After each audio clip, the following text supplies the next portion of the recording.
Là, ça devrait être bon. OK, attention, je te mets en stream. Tu es prêt? Tu es présentable? Tu es prêt? Bah, écoute, j'espère, oui. Ouais, ouais, t'inquiète pas. Non, mais vous inquiétez pas, le chat, il est habillé, oui, il est habillé, c'est bon. Hop là! Et voilà!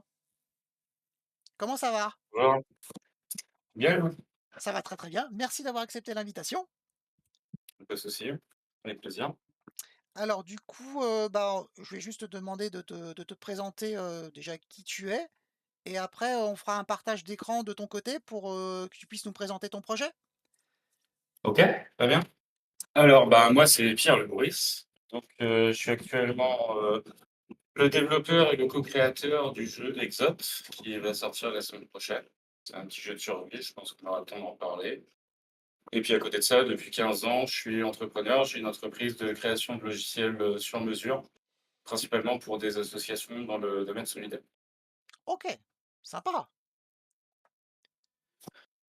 OK, OK. Donc, Alors du voilà coup, un peu pour moi. déjà le jeu, la genèse, ça vient d'où en fait? Ce projet? Alors, ce projet, c'est que, Emrys, donc le designer et moi, on s'est rencontrés, fin 2017 à peu près et on était tous les 2 fans de jeux de survie, de SF. On s'est mis à geeker, à jouer pas mal ensemble à des jeux de survie en réseau et lui étant, du domaine du dessin plus à la base, moi je suis développeur. On s'est dit: «Bah, on a quand même, tous les 2 bonnes facettes pour faire un jeu vidéo ensemble». Donc j'ai poussé un petit peu de mon côté, et j'ai réussi à lui faire, il a appris du coup, comment dire? Le design 2D au début, l'animation avec Adobe Illustrator, Inkscape et cetera. Commencer un peu, en 2D, pour voir un peu si on était capable de faire quelque chose et puis, très rapidement, on est passé sur Unity, sur Blender de son côté en 3D et à peu près vers 2020, on a fait un vrai projet professionnel parce qu'on voyait que ça prenait de l'ampleur. On s'est dit: «Bah, autant aller jusqu'au bout et le mettre sur Steam, quoi». D'accord et donc du coup, ça a commencé réellement vraiment l'année de tout début, c'est quand? Tout début, c'est 2018. La première fois qu'on a commencé à faire quelque chose ensemble, c'est 2018. Mais entre 2018 et 2020, c'était en dilettante, hein, c'était vraiment en side project et on s'y est mis vraiment, vraiment professionnellement en 2020. D'accord, du coup, vous avez créé une auto-entreprise ou quelque chose comme ça au niveau entrepreneurial? Alors, moi, j'ai ma propre SARL depuis, 2010 du coup, donc moi, c'est adossé à ma SARL, de mon côté et Ebris, le designer, a créé, son auto-entreprise, pour faire ça de son côté aussi. On est en partenariat. D'accord. OK, OK, OK. Donc là, le jeu va sortir, très bientôt? Le jeu sort le 27 juin, la semaine prochaine. Effectivement, c'est la semaine prochaine. Un peu de tension ou ça va aller? Oh bah, c'est un peu de tension, oui. Après un projet de temps, forcément, on a un petit peu de tension. On essaye de faire ce qu'on peut, pour la communication, parce que, bah, c'est notre premier jeu, on ne connaît pas forcément, ce qu'il faut faire. On a commencé à peu près en février, à commencer à faire de la com et bon, ça marche un petit peu. Pour l'instant, les wishlist grimpent un peu, mais ça pourrait être mieux, ça pourrait être pire, donc bon, on va bien voir ce que ça donne la semaine prochaine. OK, En sachant qu'on est en early access de toute façon et que, là, je suis en train de coder le réseau pour faire du multi. Donc le jeu est prêt à être sorti. Il y a plus de bugs, forcément à la barre, comme tout projet de développement informatique. évidemment. Mais toutes les fonctionnalités principales sont là. On a des centaines d'heures de tests, beaucoup de streams qui ont été faits dessus. Le jeu est prêt à rencontrer son public, on va dire. OK, Et puis, il se développera, je pense, dans l'année, fin 2025, fin 2026, fin 2026 plutôt, on sortira le jeu en version complète quand on aura codé le multi et tous les petits trucs qu'on va encore ajouter. OK. Alors du coup, il va être disponible sur quelle plateforme? Alors nous, on s'est mis sur Steam pour OK, l'instant parce que c'est le plus simple. Après, potentiellement, on se mettra sur itch.io ou d'autres plateformes, mais Steam, ils ont un côté pratique, dans le côté, sécurisation, du jeu, en fait, des exécutables, qui m'ont permis, quand même d'écarter au moins cette partie-là de. d'accord et alors du coup, du côté de chez Steam, comment ça s'est passé? Est-ce que, la mise en place, de votre page, la mise en place, des exécutables, enfin des fichiers, tout ça, est-ce que ça s'est bien passé? Est-ce que vous avez eu des écueils en vous disant: «Bah Steam, ah bah nous on n'aime pas ça» ou «Ce mot-là il nous plaît pas» et cetera? Alors Steam, bon, c'est des Américains, déjà, donc Voilà. il faut apprendre à travailler avec des Américains, ce qui est pas forcément mon cas. Moi, j'ai mon entreprise qui travaille exclusivement en France. Bon, ça m'a fait, réviser un peu mon anglais, c'est très bien. Il y a beaucoup de parties formelles avec Steam. Alors leurs contrats sont écrits, dans un anglais du XVIIIe siècle à peu près, donc très Ah ouais? compliqué à lire.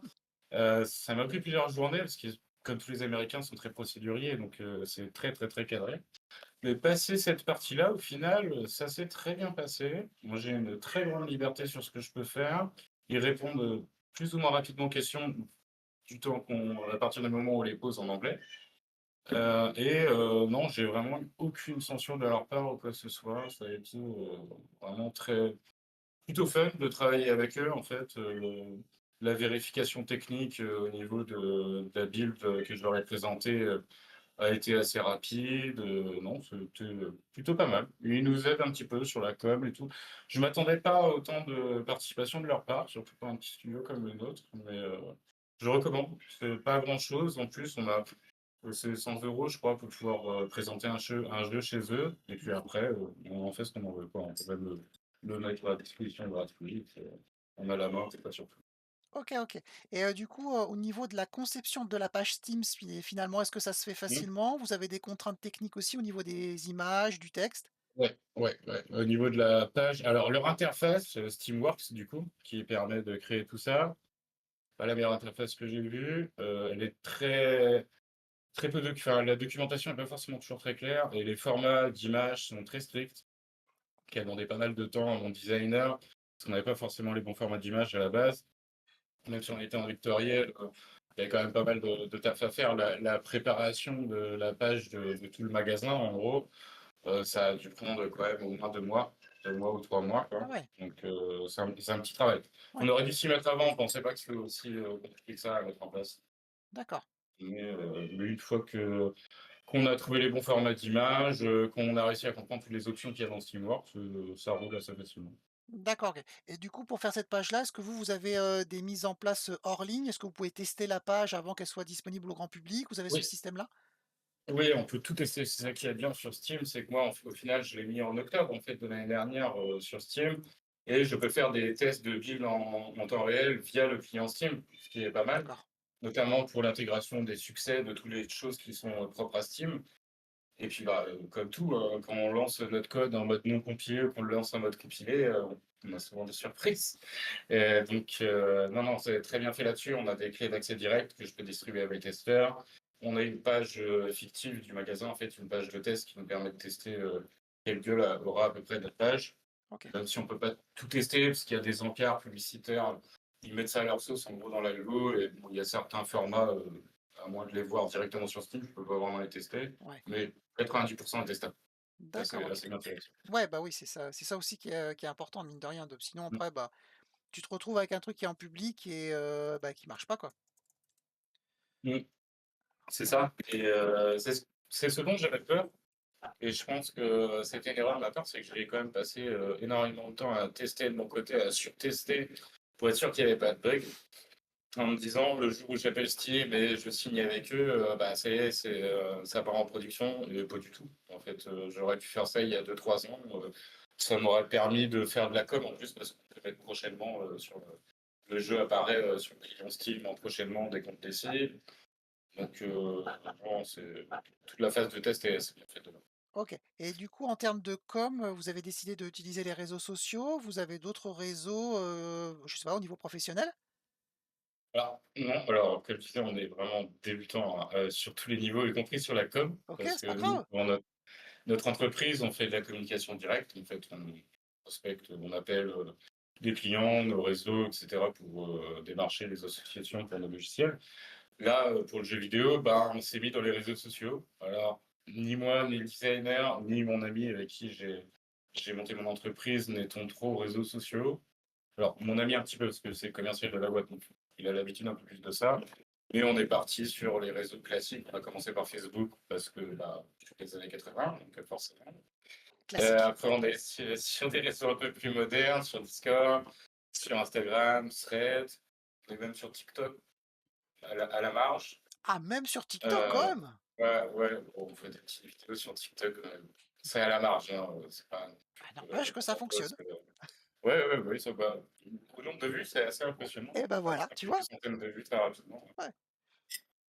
C'est pas mal. Après, en termes de retour, je sais pas trop ce que ça vaut. On n'a pas de lien cap, sur ça, on peut pas vraiment voir. OK. Mais en gros, on est parti là-dessus et nous, on a axé notre stratégie parce que je regardais beaucoup, alors non, maintenant, il y a beaucoup, je regardais beaucoup Twitch, YouTube, j'étais un gros consommateur, fut un temps, et notamment de streaming de jeux vidéo. Donc, je me suis dit, quand même, la porte d'entrée la plus facile, c'est de contacter les streamers et ça a très bien marché parce qu'on doit avoir une cinquantaine de streams aujourd'hui sur le jeu. OK. Donc, de streamers plutôt petits, moyens, autour de 1000, 2000 abonnés, en fait, qui ont fait connaître notre jeu au public. Et nous, après, on communique sur nos réseaux, on se fait de la visibilité chacun de notre côté, et ça fonctionne plutôt pas mal pour l'instant. OK, OK. Bah, très, très bien, ouais, non, mais ça permet aussi de lancer une synergie finalement. Ouais, c'est ça, ouais, ouais, OK. c'est ça. Est-ce que tu as quelque chose à partager sur ton écran d'ordinateur ou tu as des informations, le jeu ou, le site internet, tout ça? Alors, site internet, je peux partager, je sais pas vraiment préparé de partage d'écran, parce que code, ça va être un petit peu compliqué, il est très éclaté, j'ai une manière de coder qui est très particulière. OK. Maintenant, je peux partager mon site, si vous voulez. Ouais, par exemple.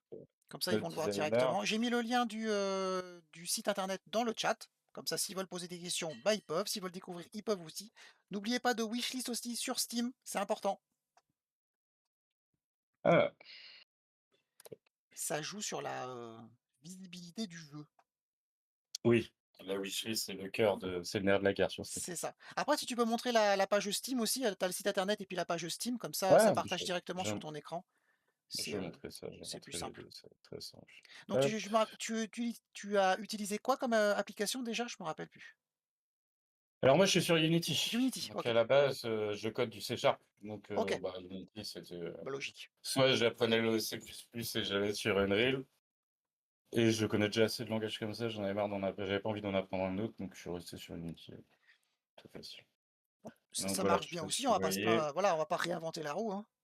Ah bah, Unity, très bien. Alors en plus, ça a énormément augmenté depuis qu'on s'est mis dessus. Ils ont pris énormément de fonctionnalités. Au tout D'accord. début qu'on y était, c'était pas méga stable. Et bon, nous, on est resté sur une version 2019.4 sur une LTS long term support de l'époque. Mais quand je vois les nouvelles versions qu'il y a aujourd'hui, clairement, dans les prochains mois, je vais passer sur ces nouvelles versions-là. Ils ont pris énormément de gap sur la gestion de la lumière, Ouais. Alors la attends gestion juste des 30 secondes, ça ressources. sonne chez moi. Je reviens. Ok. A few moments later. En gros, ça, c'est un petit site, hein. Il paye pas une mine, il a le principal intérêt d'exister. On l'a fait un petit peu dans l'urgence parce qu'on n'y avait pas pensé avant. C'est notre designer qui nous a fait ça, donc c'est très simple. On est parti sur un site très simple, on n'a pas trop eu envie de s'emmerder. On est bah, sur une page d'accueil classique. Bon, je vais pas faire toutes les redimensions, mais il est évidemment responsive hein, sur tablette et sur téléphone. Le designer a pas mal passé là-dessus. D'un côté, on a un menu sur le jeu, donc avec notre bande-annonce. Tout un bandeau, tout est basé sur un bandeau central comme ça au milieu, avec l'histoire du jeu, toutes les principales facettes du jeu, etc. Un petit menu sur l'équipe, donc sur la naissance du projet. Donc moi-même, Cédric, mon associé dans la boîte, Emrys qui est le designer, et le musicien Emery Leca qui nous a fait toutes les musiques du jeu. OK, Et puis, cool. ouais, très simple, un menu contact avec le mail, le Discord, Instagram, Facebook. C'est vrai qu'on n'a pas mis TikTok, tiens, il faudrait que je me rappelle. Les liens vers notre site, donc PH Network, c'est mon entreprise, qui est éditeur du logiciel, du coup. Et les D'accord, arts graphiens, c'est le designer. d'accord. Et En toi donc gros, ta c'est vraiment société, qu'est-ce qu'elle fait du coup? bah, des logiciels sur mesure. Comme je disais tout à l'heure, c'est D'accord, vraiment, on est sur des logiciels type ERP, logiciel de gestion d'entreprise. d'accord, OK. C'est plutôt, destiné aux professionnels? C'est des signaux professionnels, c'est ça. C'est D'accord. des logiciels de gestion de salariés, gestion commerciale, découpe industrielle, alimentaire, traçabilité, enfin, on est sur tout ce qu'on nous demande en gros, quoi. OK, OK, OK. Très, très bien. Alors du coup, ce jeu, ça parle de quoi? Alors, ce jeu, c'est l'histoire de Maurice, notre petit alien poupiforme, qu'on voit ici sur la droite. Donc Maurice, en gros, qui a décidé, après de 15 années de labeur, de prendre une petite croisière à destination de la galaxie Exote. Et visiblement, la compagnie qui organisait la croisière n'était pas très sérieuse, pas très professionnelle. Oh, Il y avait rien qui se passait bien là-dedans. Ils n'avaient pas prévu que ce pourquoi aucune compagnie n'allait dans cette galaxie qui avait des perturbations électromagnétiques. Et en gros, grosse panique à bord, les moteurs ont explosé. Maurice a eu le temps de se précipiter dans une capsule de sauvetage et a débarqué sur une planète inconnue de la galaxie Exot. Donc ça, c'est le pitch. OK. Et après, en gros, c'est du jeu de survie, craft, farming classique. On arrive, notre capsule de sauvetage, évidemment, vu que la compagnie est ce qu'elle est, n'a ni moteur, ni système anti-jet, donc n'est pas du tout fonctionnel. Donc on doit à la fois survivre et développer ce qu'il faut pour pouvoir reconstruire les moteurs et les systèmes anti-jet, pour pouvoir à terme potentiellement quitter cette galaxie et rentrer chez nous. Mais en tout cas, au mieux, pour l'instant, réussir à s'y faire une petite place et à survivre. Et D'accord, donc, OK. en gros, notre jeu, c'est de la survie, de l'exploration. On va devoir, il y a un nombre infini de planètes, c'est la génération procédurale. Donc, on tombe sur des planètes qui sont principalement peuplées d'océans de lave, avec des petites îles. Et il y a des portails, comme on peut voir ici à gauche, qui connectent les planètes entre elles. Donc, le lore est disséminé un petit peu dans l'encyclopédie du jeu, qui explique d'où viennent les mobs qu'on voit dans le jeu, à quoi servent les portails, toute la mythologie qui est autour de la galaxie. D'accord, OK. Oui, donc ça, si en plus, il y a une rejouabilité et une durée de jeu assez importante. Ah oui, on a mon collègue associé et ami, lui, c'est les 250 heures de jeu pour l'instant dessus. Ah la vache quand même! Il Ah a, putain! ouais, il a une partie qui doit faire 100 jours de jeu, 100 jours dans la game, donc ça fait 100 fois 20 minutes, donc ça fait, Beaucoup je de fais vos minutes. calculs, ouais, ça fait beaucoup d'heures, il doit être Ouais, au moins 80 heures sur la première partie. OK. Et parce qu'on a un système de quête, quand on arrive à reconstruire notre vaisseau et qu'on atteint l'hyperespace, on rencontre le Chargot, qui est un très gros chat, qui est un peu le maître de cette galaxie et qui va nous donner des quêtes dans le but de nous tester pour savoir si on est digne de rester là ou pas. D'accord, OK. OK, OK. Et alors la direction artistique, ces graphismes, ils sont, d'une certaine façon. Ça vient d'où? Est-ce que c'est une volonté ou c'est arrivé au fur et à mesure, de la création du jeu? Alors, c'est le designer qui a toute liberté là-dessus, même si évidemment j'ai donné mes apports, aussi bien moi pour le dev que lui pour le design, il fallait qu'on soit d'accord tous les deux. C'est vraiment assez conséquent là-dessus. Et on est parti sur un mode cartoon, un peu chibi. Cartoon parce que c'était, selon le designer, ce qu'il trouvait le plus simple à faire à l'époque. OK. Et moi aussi, au niveau de l'intégration avec Unity, parce que c'était vraiment mon premier jeu, donc au début, évidemment, ça ramait, hein, les FPS, c'était à 40 FPS au mieux. Et le système cartoon permet d'avoir moins de vertices à l'écran et Ah, du coup que ça soit moins gourmand. Et au final, pour des contraintes techniques et des contraintes d'apprentissage rapide, on a réussi à avoir un style qui nous plaît énormément. On a beaucoup travaillé sur la colorimétrie, notamment le designer qui a beaucoup appris là-dessus, pour avoir des environnements qui sont plutôt mignons, assez colorés, oui. et des mobs et un personnage qui sont assez simples, mais élégants en tout cas. Ouais, la direction artistique, elle est attachante, en fait. Tu vois? On a vraiment envie de jouer, c'est très doux, c'est agréable à regarder. Effectivement, en termes de colorimétrie, on voit qu'il y a quand même beaucoup de boulot parce que là, il y a que du bleu, par exemple.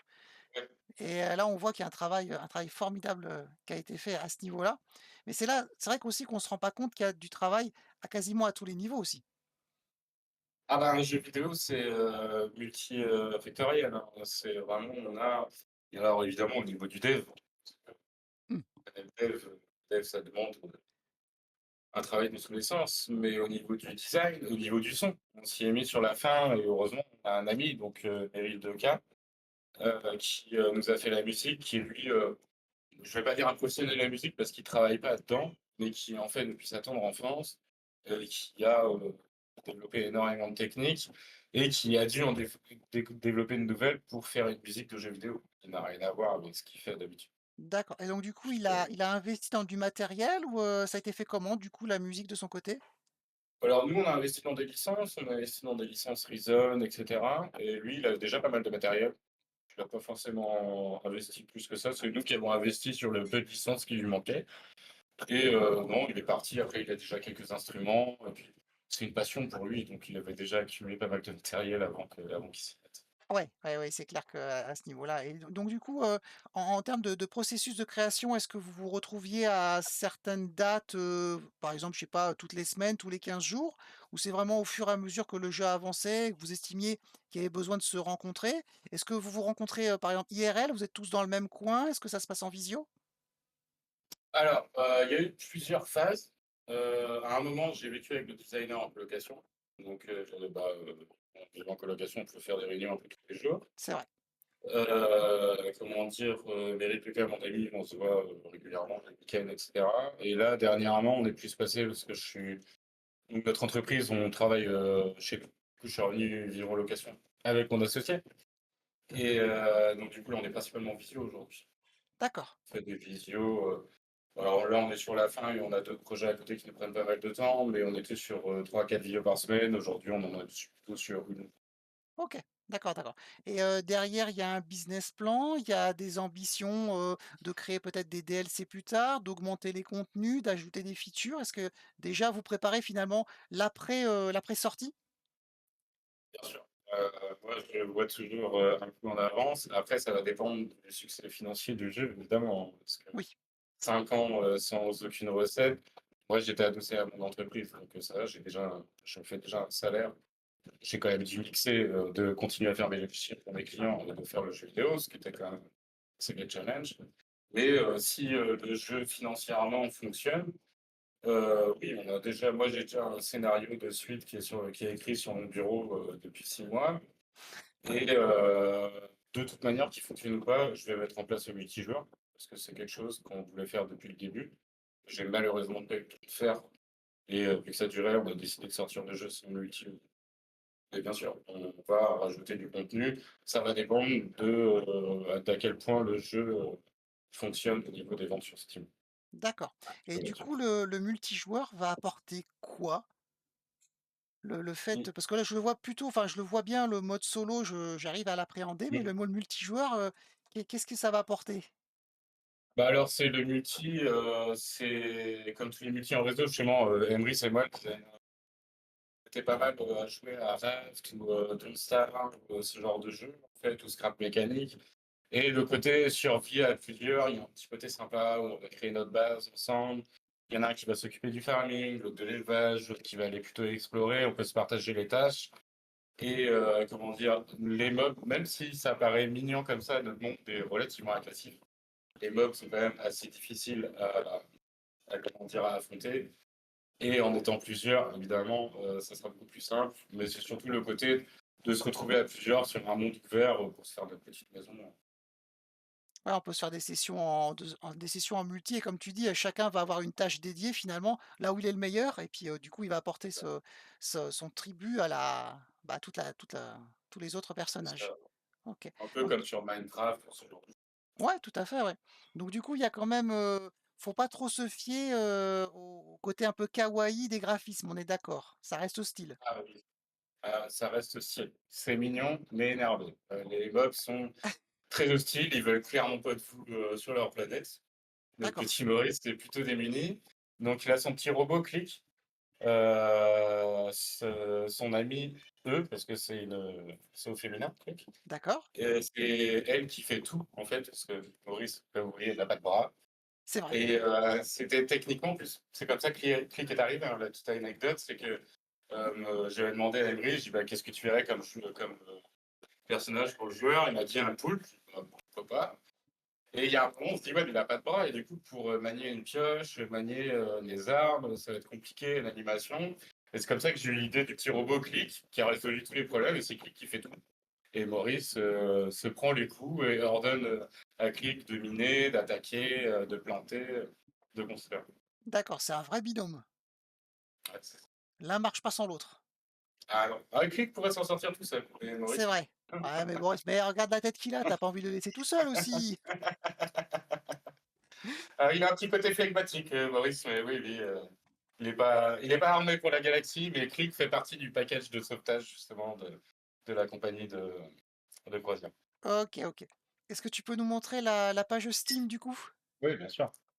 La page Steam, donc bon, il y a la bande-annonce, je vais pas vous embêter. Bah, comme d'hab, on fait des captures d'écran. Donc on a plusieurs biomes dans notre jeu vidéo. Mmh, Donc on a le biome Saphir qui est plutôt côté bleu, le biome Ruby qui est plutôt dans les côtés rouges, et le biome Émeraude, je sais pas si on a, je peux vous montrer. Hop, le biome Émeraude qui va plus être dans les côtés verts. d'accord. Toute notre base, parce que vu qu'on est parti sur des collines, etc., donc pour construire, c'est pas forcément facile. Donc en gros, notre capsule de sauvetage, c'est un pod, en fait, c'est une pièce. Et on va pouvoir l'agrandir en lui collant plusieurs pièces. Et là, par exemple, c'est un vaisseau. Alors pour les besoins de la bande-annonce, j'ai passé à peu près une dizaine d'heures à le construire en mode créatif, ce vaisseau. Il est énorme, il y a plein de pièces dans tous les sens. Mais en gros, on peut créer vraiment une ville flottante à partir de notre vaisseau, quoi. C'est un des modes du gameplay du jeu, c'est vraiment la construction de base. OK. Et Et donc puis bon, chaque biome a ses propres caractéristiques du coup? Émeraude et voilà, cetera? chaque biome, c'est ça, ils vont avoir, donc là, par exemple, on peut voir, ici, ça va être un gros Horus, l'espèce de rhino vache qui est sur la planète Saphir.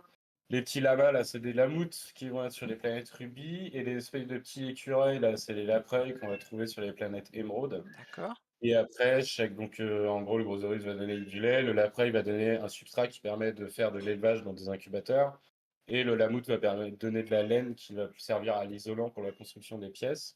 Mmh. Et après, en gros, chaque planète a aussi une flore qui lui est propre. Donc, en gros, sur l'émeraude, c'est de la flore qui va donner de la vie. Sur la planète Ruby, c'est de la flore qui va donner du bouclier. Et sur la planète Saphir, c'est la flore qui va augmenter la vitesse de déplacement. OK, OK. Bonjour le raid, merci Grippin Vert, merci beaucoup. Coucou à toi Grippin Vert, merci pour le raid. J'espère que ça s'est bien passé de vos côtés. C'est Pierre qui intervient durant le lunch code pour nous présenter le jeu Exot qu'il a créé. Ça fait déjà plusieurs années qu'il travaille dessus en équipe. Et là, on est sur sa page Steam. N'hésitez pas à aller visiter la page Steam. Je vous mets aussi le lien hop, dans le chat. Hop, et je vous mets la page directement.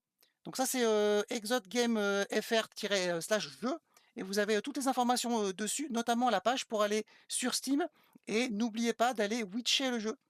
Faut wishlister, pardon, le jeu. C'est très très important sur Steam. Ça permet de mettre en avant en fait les jeux.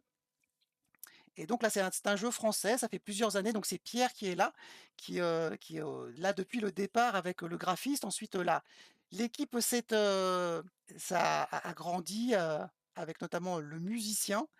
Et là, justement, on est sur la page Steam et on est en train de voir les différents biomes. Donc il y a une démo, je crois aussi, c'est ça? Oui, c'est ça. On avait lancé un playtest, là, qui s'est coupé. Ah, on n'a plus de micro. Non, Ah, tu m'entends plus? ça coupe parfois. Ah, je suis désolé. Alors, peut-être parce que mon petit chat a pas de miauler. Comment dire? Tu m'entends mieux là? Ouais, là, c'est bon. Ah, ok. Je sais plus ce que je disais du coup. Excuse-moi. Non, tu m'entends plus? Ouais, si, si, c'est bon. C'est bon, c'est bon, c'est bon, c'est Ah, bon. c'est bon, c'est bon. Je sais plus où on en était. Rappelle-moi ce que j'étais en train de dire. On était sur la wishlist. Oui, la démo, c'est La ça. Le démo, ouais, il y a une playtest et la version de démo. démonstration qui est disponible. Ouais, c'est ça. C'est qu'après le playtest, on a décidé de mettre une démo, notamment parce on a participé au NeoFest de Steam, qui s'est terminé lundi là. Oui, Et pour le NeoFest, il fallait une démo jouable. Et on s'est dit que c'est vrai que c'est pas très compliqué à faire une démo, c'est une limitée dans le temps, limiter certaines fonctionnalités. Et ça nous a permis de participer au NeoFest, donne plus de visibilité. Donc c'est pour ça qu'on a fait une démo en remplacement du playtest. d'accord, OK. C'est, aussi de bénéficier de la mise en avant de ce type d'événement qui est créé sur Steam. C'est ça, exactement. Et clairement, pour prendre l'exemple du NeoFest, en une semaine, on a quasiment doublé notre wishlist. Donc Ah c'est quand plutôt même! pratique. Ouais, quand même. Ouais. Alors qu'on était 2800 jeux hein, sur le NeoFest. En fait, le NeoFest, c'est des jeux qui sont pas encore sortis et qui vont sortir après la date de fin du NeoFest et qui ont une démo disponible. Donc c'est D'accord, assez vaste. Et en jeu français de survie, on était 90 par exemple. Voilà. OK. Et oui, on a quand même doublé notre wishlist, donc ça reste plutôt pas mal. On a pris quelques centaines de wishlists, c'est sympa. Ouais, donc la sortie de la démo a été pertinente. C'est ça. Alors j'ai suivi un petit peu pour la sortir dans les temps parce qu'on nous a en fait, on avait loupé, il y a 2 NeoFest dans l'année, il y en a un en février et quand on s'est mis sur Steam, bah, c'était trop tard pour y participer D'accord. et là, j'avais complètement zappé qu'il y en avait un en juin et en gros, j'ai eu 3 semaines pour boucler la démo et boucler toute la com qu'il y avait autour à faire Ah oui! et à quelques jours près, on y était. Voilà, donc on a réussi à y participer, c'était sympa. D'accord. Ouais, il y a un petit coup de stress ou un petit coup de rush? Oui, dans le jeu, hein, il y en a toujours un petit peu, hein, c'est Bah oui, c'est ça aussi, bon, et puis surtout que ça pendant plusieurs années, on travaille à notre rythme, on fait nos tests et cetera. Il y a pas bah, il y a le stress global, est-ce que ça va marcher? Mais, il y a pas de d'échéance oui. et quand on arrive à se mettre sur Steam, d'un coup, là, les échéances commencent à tomber. C'est arrivé que je fasse des mises à jour et que je me rende compte que le lendemain qu'il y avait un gros bug, donc là, il fallait que je mette à jour au plus vite, pour pas que les gens du playtest, rage quit, et se disent c'est quoi ce jeu de merde. Donc là, les échéances tombent et le NeoFest, la sortie, parce qu'à un moment, il faut bien fixer une date de sortie. Donc, Oui. on commence à avoir un peu plus de stress. Mais bon, on est notre propre éditeur. Donc, Oui, c'est ça c'est nous aussi. qui mettons les deadlines. Ouais, ouais, c'est quand même vous qui décidez, vous avez quand même, une grande partie des décisions, c'est vous qui les prenez. C'est ça. Bah, toutes les décisions, hein. Steam n'en prend aucune. Le seul truc que Steam a à dire, c'est que alors évidemment, pas de nudité, etc. Pas de propos injurieux. Ouais, Et comment dire, c'est surtout au niveau du prix. En fait, nous, on propose un prix, et ils doivent le valider. Alors, j'ai pas compris pourquoi. Bon, ils nous l'ont validé automatiquement, notre prix, hein, donc il y a d'accord. pas de problème là-dessus. Mais non, après, l'entièreté des décisions, 100% des décisions, on les prend nous-mêmes à nous trois, quoi. OK. Donc là, je vois aussi qu'il a été traduit, en anglais? Oui, j'ai fait toutes les traductions en anglais. J'ai codé le jeu pour que tous les textes qui sont affichés un peu partout dans les interfaces, etc., apparaissent en anglais. Donc, je crois qu'on est arrivé à 3500 textes traduits en anglais. OK. Et on ferait la traduction espagnole, mais bon, moi je peux pas la faire, je suis pas très bon en espagnol. Et, j'ai une amie peut-être qui fera ça, mais vu la taille du texte qu'il y a à traduire, ça va pas être bon. Ça va être long aussi pour prendre le contexte et cetera, bien traduire finalement. C'est ça. Il faut que, parce qu'en plus il y a des noms de mobs qui font traduire aussi. Donc en anglais, bon, ça va, c'est plutôt naturel, donc je traduis à peu près tous les noms de mobs plutôt facilement. Ouais. Mais il faut que ça veuille dire, c'est des jeux de mots en fait, les noms de mobs, donc il faut que le jeu de mots soit retranscrit dans la langue. Et que, comment dire, ça veuille quand même dire quelque chose, parce que c'est un peu la gueule dans la langue. Eh oui, exact. Bah oui, parce que sinon après tu perds tout l'intérêt, des jeux de mots et dans la traduction, c'est là un petit peu Voilà, le piège finalement. c'est ça exactement. Et au niveau de la traduction en anglais, tu l'as fait avec ton niveau d'anglais? Tu as utilisé des outils ou des choses comme ça? Oh non, mon niveau d'anglais et pour l'orthographe, vérification avec Google Trad, en mode sans la traduction, j'ai mis mon texte en anglais dedans, savoir s'il y avait des fautes d'orthographe, parce que OK. visiblement, Word ne peut pas faire la correction orthographique en anglais. Et non, non, je l'ai fait entièrement. Alors après, en faisant du code, de toute façon, toutes nos recherches se font en anglais, enfin, je travaille en anglais. Oui, oui, de toute façon, tu avais Principalement. déjà cette capacité finalement à pouvoir le faire en anglais directement. Donc là, la prochaine, ce sera de l'espagnol. OK. C'est ça. C'est, une volonté, pourquoi de l'espagnol? Parce que c'est vrai qu'on voit souvent anglais, français, mais pourquoi espagnol? Parce que c'est une langue très utilisée. D'accord. Pour moi, c'est assez accessible au niveau de la traduction, Mmh.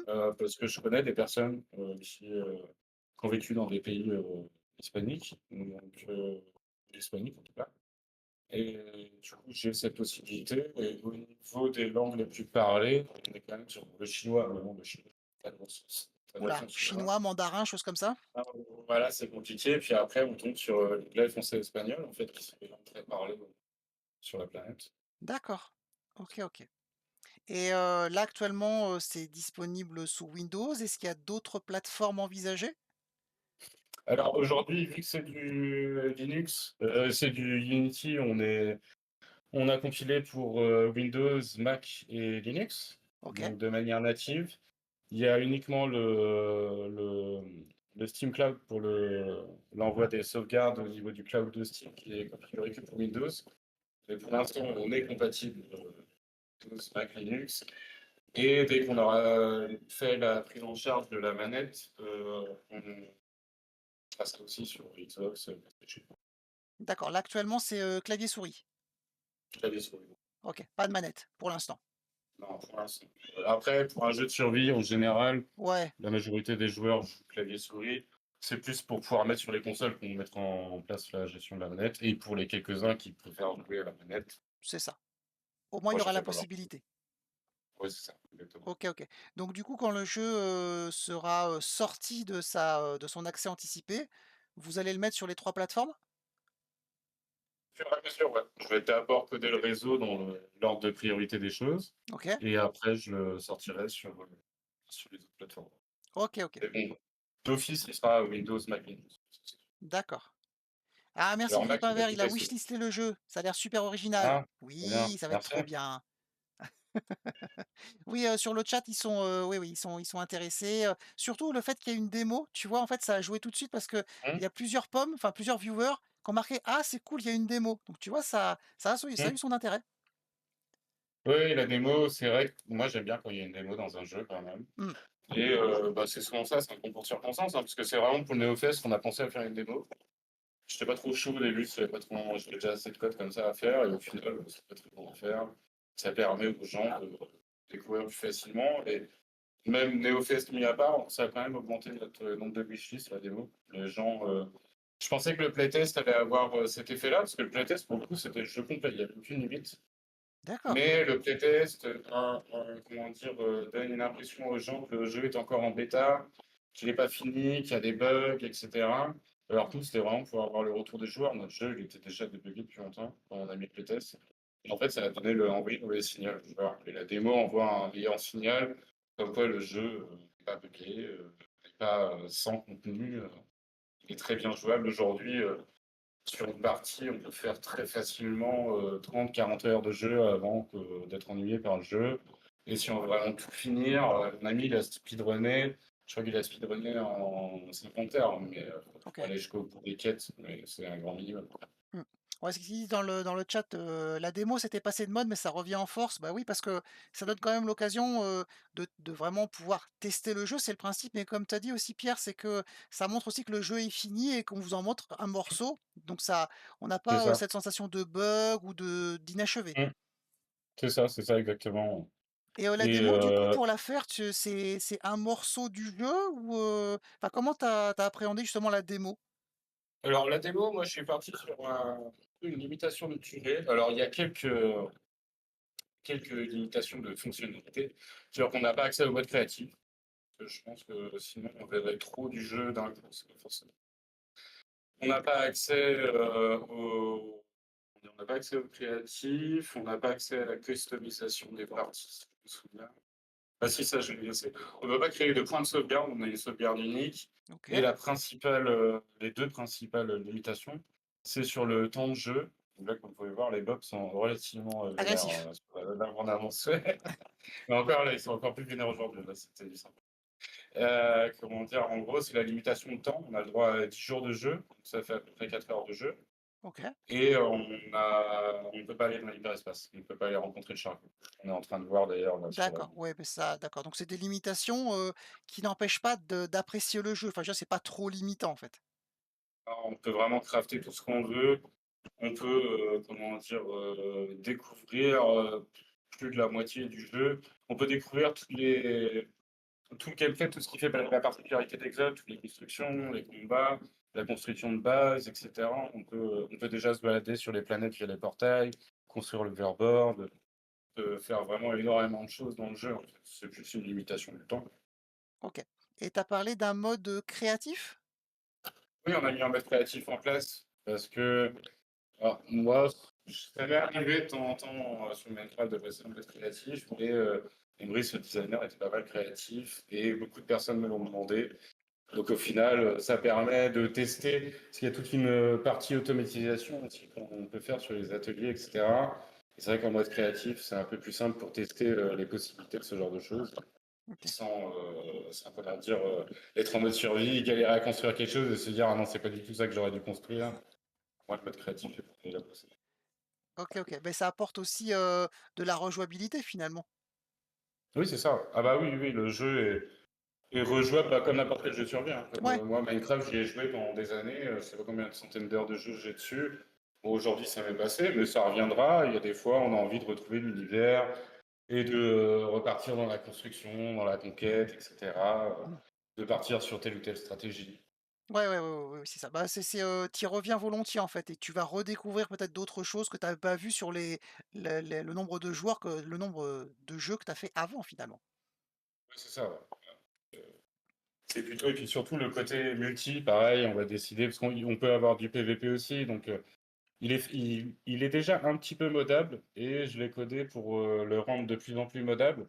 Alors j'atteindrai pas la modabilité de jeux comme Minecraft, mais le but aussi, c'est qu'on puisse, modder le jeu pour faire des challenges à plusieurs, d'en faire un petit peu ce qu'on veut derrière, ce qui augmentera d'autant plus la rejouabilité.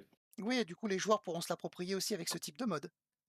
C'est ça. Déjà aujourd'hui, tous les paramètres du jeu, le nombre de vies des meubles, leur mode de déplacement, tous ces trucs-là sont paramétrables dans des fichiers XML, hein, tout bêtement. Alors, faut aller lire dans les fichiers, mais tout est modifiable. Je bloque rien là-dessus. Il y a juste les designs aujourd'hui qui sont pas du tout modables, et justement que j'aimerais rendre modables aussi, et certaines mécaniques de jeu.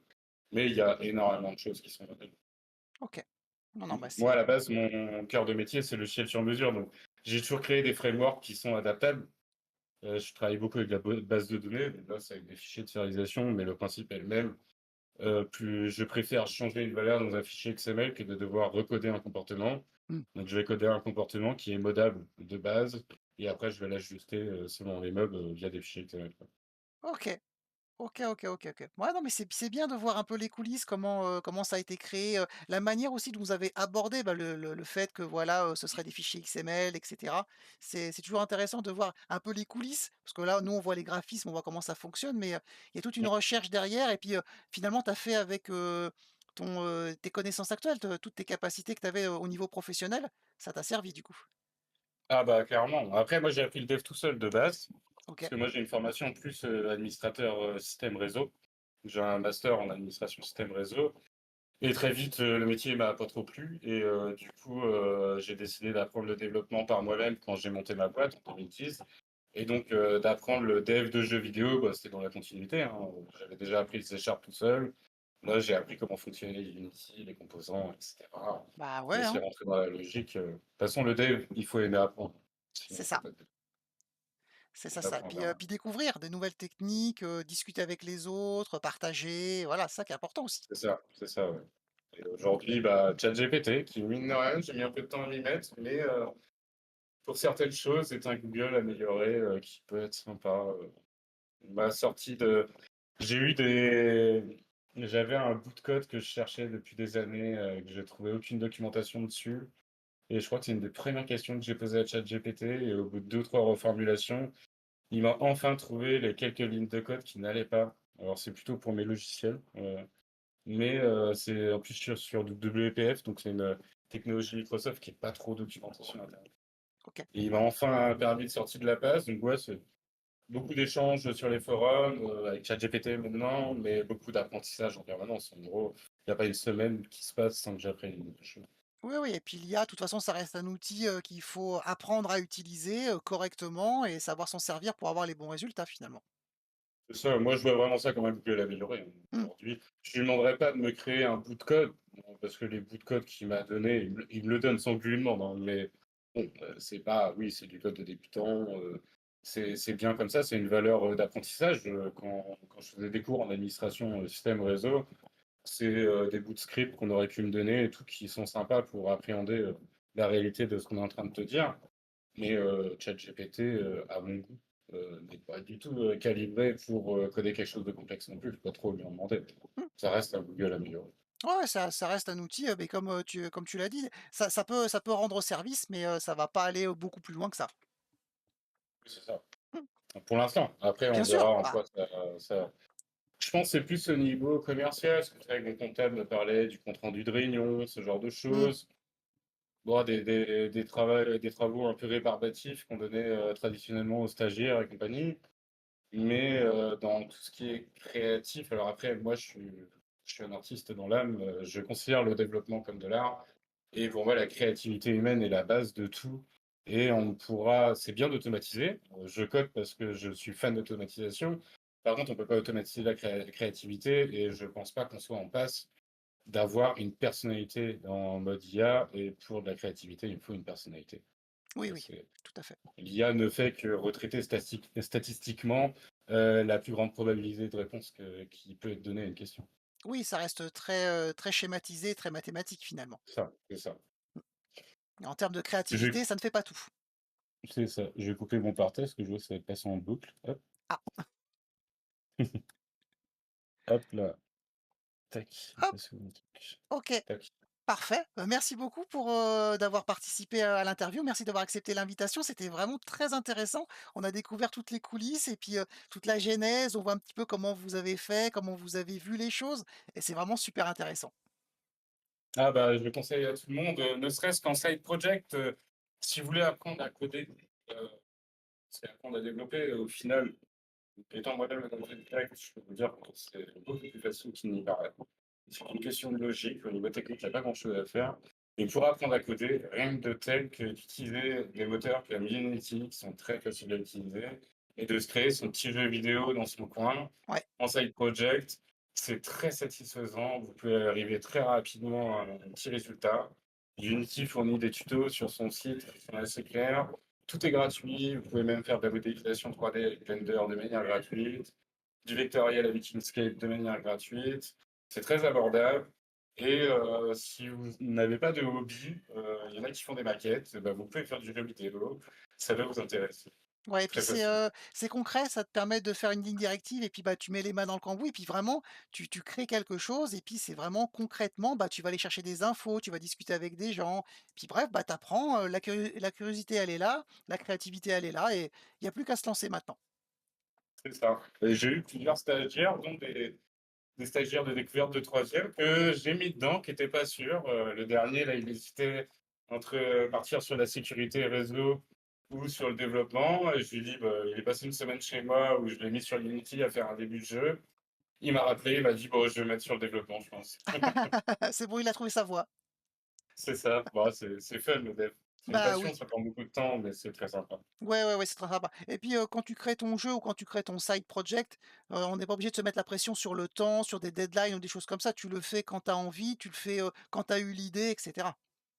C'est ça et puis on crée nos propres procédures. Ce qui est bien en dev, c'est que, bon, pour moi, tout bon développeur est un feignant à la base, hein. Il veut automatiser les choses, ne pas faire 2 fois la même chose. Quand on fait une fonction, c'est parce qu'on n'a pas envie de retaper 2 fois le même code Oui. et du coup, quand on fait un side project comme ça, c'est comme ça que j'ai commencé mon entreprise, j'avais 2 ans d'ACDIC à l'époque et du coup, je me suis entraîné et j'ai créé des fonctions, des bouts de code, des stratégies, des logiques algorithmiques qui après sont des outils qui nous servent au quotidien et c'est très satisfaisant et un side project permet de créer ça très facilement, en fait. D'avoir des petites logiques qu'on s'est créées, des petits bouts de code. Bah, à l'époque, j'avais plein de petits fichiers qui me disaient: Ça permet de faire ça, ça permet de faire ça» et après on compile tout et c'est, comment dire? Très sympa de commencer comme ça et après, de manière professionnelle, pourquoi pas? Oui, Après, moi, j'ai jamais travaillé en entreprise autre que la mienne dans le développement. Je oui. saurais pas vous dire comment ça se passe à ce niveau-là.